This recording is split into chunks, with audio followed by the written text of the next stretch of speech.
Όταν γαρλέγωσιν ειρήνη και ασφάλεια, τότε ευνίδιος αυτής εφίσταται όλεθρος, ως περ ιωδήν τη εγγαστρή εχούση και ουμή εκφύγωση. I'll be meeting with Kim Jong-un to pursue a future of peace and security for the world, for the whole world. We need Greenland, very importantly, for international security.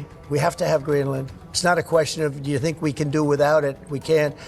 And we're not talking about peace for the United States. We're talking about world peace. We're talking about international security.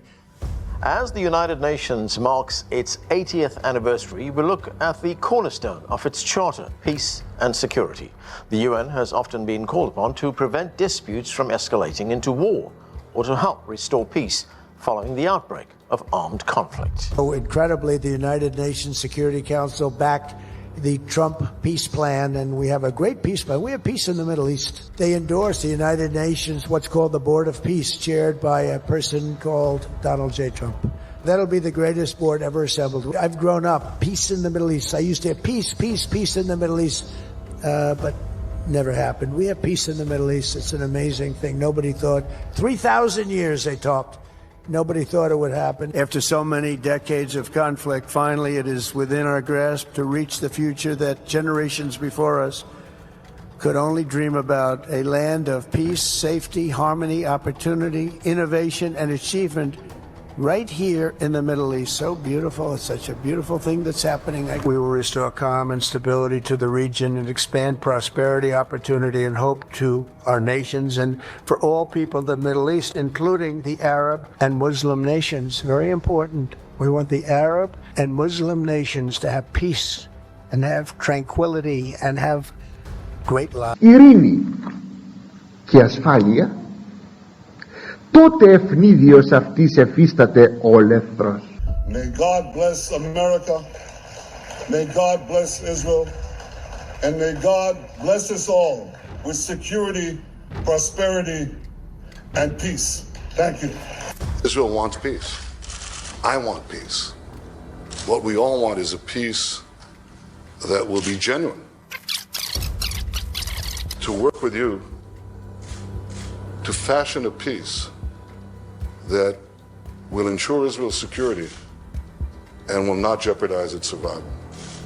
Prime Minister Benjamin Netanyahu's message to the UN General Assembly outlining a vision of peace and an agreement with Saudi Arabia set to usher in a new Middle East. The Abraham Accords heralded the dawn of a new age of peace. Let us bring forth the blessings of a new Middle East. Όταν οι άνθρωποι αρχίζουν να λέγουν έχουμε ειρήνη, έχουμε ασφάλεια, τότε ακριβώς μέσα σε αυτή τη σιγουριά, μέσα δηλαδή σε αυτήν την αναισθησία που μπορεί να έχουν για τον έρχομό του Χριστού και στην απιστία, και επαναπαύονται σε μια εξωτερική ειρήνη και σε μια εξωτερική ασφάλεια, λέει ο Κύριος, τότε ξαφνικά έρχεται η καταστροφή, ο όλεθρος, όπως ακριβώς είναι και η κυλόπονη της εγκυμονούσης γυναικός. Αλλά η κυλόπονη της εγκυμονούσης γυναικός, πρέπει να σας πω ότι είναι με πολλά σημάδια. To ensure the success of this effort, my plan calls for the creation of a new international oversight body, the Board of Peace, we call it, the Board of Peace. Sort of a beautiful name, the Board.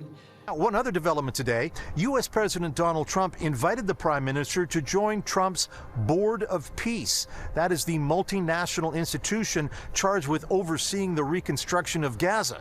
And Prime Minister Carney has accepted the invitation. The progress that we have made in the partnership sets us up well for the new world order. According to the White House release, there will be 2 executive bodies under the Gaza Board of Peace. The first is called the Founding Executive Board, consisting of 7 members, and the second is called the Gaza Executive Board, consisting of 11 members. The list includes U.S. Secretary of State Marco Rubio, Special Envoy Steve Witkoff, Trump's son-in-law Jared Kushner, son-in-law Jared Kushner, son-in-law Jared Kushner, and former British Prime Minister Tony Blair. Also on the list are billionaire private equity executive Mark Rowan and World Bank President Ajay Bonga. Chairing the board, of course, is President Donald Trump himself. Ο πιστός περιμένει και αγρυπνεί την πνευματική αγρυπνία. Ο άπιστος δεν αγρυπνεί τίποτα. Μένει σε μία, όπως σας είπα, κατάσταση ψευδούς ειρήνης και ασφαλείας. Like Silicon Valley, equality is out, but immortality is in. Everybody's talking about immortality. And basically they are saying death is not some metaphysical phenomenon. We don't have to wait for the second coming of Christ. Αγαπητοί, έχουμε την αίσθηση ότι σήμερα όλοι αυτοί είναι οι υπασπιστές του Αντιχρίστου και που φέρουν και που είναι τα ονόματα της βλασφημίας. Θα δείτε και θα τρίβετε τα μάτια σας. Are they doing it? Yeah, they are investing billions in that. Not only them, but all over the world. Will we still be human? Not in the sense that we understand humanity today. We are probably one of the last generations of Homo sapiens. Now we are much better than the God of the Bible. I mean, in the Bible you have these recurring droughts, that the people of Israel do something wrong, God's become angry, drought, no water. But now Israel has built in recent years a huge desalinization factory on the shores of the Mediterranean, and most drinking water in Israel today actually come from these plants, from these factories. So we can make God as angry as we like. I mean, he can stop the rains, we don't care. We still have water, because science has managed to go way beyond the expectations of the ancient Hebrews. You have a lovely passage where you say, looking at the world today, God seems to be making a comeback, but this is a mirage. God is dead, it just takes a while to get rid of the body. Βλέπετε, δεν καθορίζουμε χρόνους, δεν λέμε όπως χιλιαστέ του εκείνο, αλλά απλώς επισημαίνουμε τις καταστάσεις των καιρών κατά την εντολή του ιδίου του Κυρίου μας. Ώστε, αγαπητοί μου, αυτή είναι η αποστασία. Το ξεχύλισμα και η αποκάλυψη της ανομίας. I think the most interesting place today from a religious perspective is Silicon Valley. My bet is this is where the new religions of the 21st century are being created, will be created, and these will be kind of techno-religions, religions based on technology, religions that make all the old promises of Christianity and Judaism and Hinduism and so forth. They will also promise happiness and prosperity and justice and even eternal life, but here on earth, with the help of technology, AI has just hacked the operating system of human civilization. In a few years, there might be religions that are actually correct. That just think about a religion whose holy book is written by an AI. That could be a reality in a few years. The Bible could not interpret itself. The Bible could not answer your questions, so you needed a human being as an intermediary.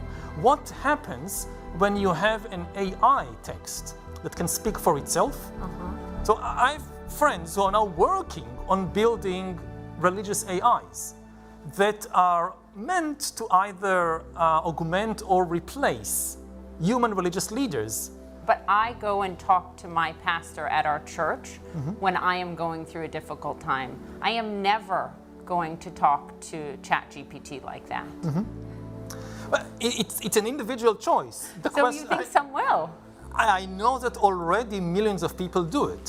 I mean, I know people who go for now AIs to get psychological counseling. Yes. That AI is their best friend, like teenagers. Something happened in school, they consult with, they tell the AI what happened and ask for advice about relationships. There is a lot of talk these days about hacking computers, and email accounts and bank accounts and mobile phones, but actually we are gaining the ability to hack human beings. Elites may gain the power to re-engineer the future of life itself. Because once you can hack something, you can usually also engineer it. Science is replacing evolution by natural selection with evolution by intelligent design. Not the intelligent design of some god above the clouds, but our intelligent design. Αλλά εδώ τι συμβαίνει? Πράγματι υπάρχουν σημάδια. Ο πιστός άνθρωπος έχει πολλά σημάδια. Ο Κύριος ο ίδιος έχει καταχωρήσει μέσα στα Ευαγγέλια πολλά σημάδια για τη Δευτέρα του παρουσία. Για τον πιστό δεν είναι σαν κλέφτης μες στη νύχτα. Για τον άπιστο είναι σαν κλέφτης μέσα στη νύχτα. In 5 years, there'll be a technology that can make decisions independently and that can create new ideas independently. This is the first time in history we confronted something like this. AI is the first technology that can make decisions by itself, even about us. We already see now in the war in Gaza and with the war in Ukraine, AI make the decision about what to bomb. And in the Hollywood scenario, you have the killer robots shooting people. In real life, it's the humans pulling the trigger, but the AI is choosing the targets. The Gaza war has been one of the first AI wars in history. A lot of the decisions during the war, including life and death decisions, which buildings to bomb, which people to kill, were done to some extent by AIs. The AI, it's the most powerful technology ever created. It's not a tool, it's an agent. So you have millions and billions of new agents, are very intelligent, very capable, that can be used to create the best healthcare system in the world, but also the most lethal army in the world, or the worst secret police in the world. A totalitarian regime today doesn't need millions of human agents if he wants to follow everybody around. You have the smartphones and cameras and drones and microphones everywhere. And you don't need millions of human analysts to analyze this ocean of information. You have AI. And this is already beginning to happen. This is not a future prediction. In many places around the world, you begin to see the formation of this totalitarian surveillance regime. Έχουμε, αγαπητοί μου, σήμερα την αίσθηση και την πληροφορία ότι αυτοί οι υπασπιστές του Αντιχρίστου έχουν γίνει στις ημέρες μας πάμπολοι του βλασφημού των Χριστών. In the 21st century, a new Stalin might have the ability first to really re-engineer the body down to the level of DNA and create new human species, and perhaps even to create completely inorganic life forms. So we can imagine millions of years of a new evolutionary track beginning with some 21st century Stalin. Ποιο είναι το σημάδι το βασικό? Η αποστασία. Θα πει όταν φεύγουμε εμείς οι χριστιανικοί λαοί, φεύγουμε από τον αληθινό Θεό. Είναι το σημάδι ότι ο Αντίχριστος έρχεται. This is the end of human history. Not the end of history, the end of human-dominated history. History will continue with somebody else in control. History will continue with somebody else in control. History will continue with somebody else in control. Αλλά μετά από την ανομία, χρονικά πάντοτε, θα έρθει ο Αντίχριστος. Ο Αντίχριστος θα είναι το γέννημα, το έκτρωμα, θα έλεγα καλύτερα, όλων των αιώνων και όλων των εποχών, που καλλιεργήθηκε μυστικά η ανομία, φτάνει στο αποκορύφωμά της στην αποστασία και φέρνει τον Αντίχριστον. Συνεπώς, ο Αντίχριστος είναι το παιδί, ο άνθρωπος της αποστασίας. Το αποκορύφωμα, το ακρονάωτον, η συνισταμένη της συνισταμένης της αποστασίας είναι ο Αντίχριστος.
Αγαπητοί μου, το βιβλίο της Αποκαλύψεως, κάθε φορά που κάνουμε μια περικοπή και την αναλύουμε, έρχεται να μας λέγει πάντοτε το μήνυμα ότι πρέπει να σταθούμε όρθιοι και πρέπει να υπομείνουμε κάθε πειρασμό και κάθε δυσκολία. Ας αφρίζει ο διάβολος. Εμείς έχουμε τη βοήθεια του Κυρίου ημών Ιησού Χριστού.